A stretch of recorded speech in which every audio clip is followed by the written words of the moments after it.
La mattina dopo la tragedia, l'operaio 39enne identificato e denunciato dai carabinieri per omicidio stradale, fuga dopo incidente e omissione di soccorso è andato al lavoro in un cantiere edile a Valpolicella con il parabrezza sfondato e i danni al cofano, come se nulla fosse accaduto.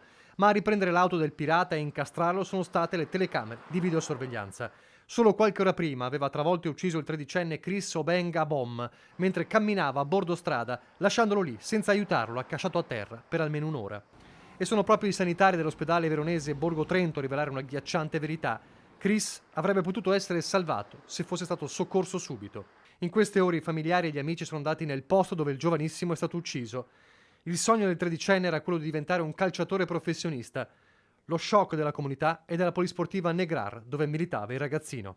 Simpaticissimo, sempre con un sorriso. Un ragazzino di 14 anni che ha voglia di vivere, questo con un super sorriso, ben voluto da tutti i ragazzi, sia i più piccoli, sia di qualche anno in meno, sia di qualche anno in più, una mascotte, che sembra impossibile, ecco. Sono cose che non dovrebbero mai accadere, però purtroppo... Andava spesso al campo anche quando non aveva allenamento, racconta il presidente, perché amava stare con gli amici.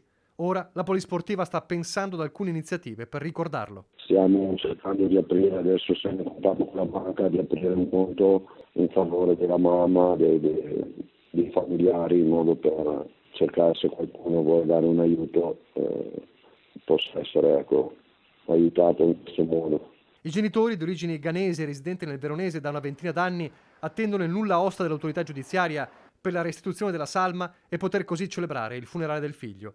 Per ora nessuna misura cautelare a carico del 39enne. Immediate in queste ore le reazioni, come quella del deputato e coordinatore regionale di Forza Italia Flavio Tosi. Inconcepibile, dice, che sia ancora libera la persona che prima ha falciato con l'auto Chris e poi è scappata vigliaccamente con il corpo del ragazzino tredicenne, esanime, a bordo strada.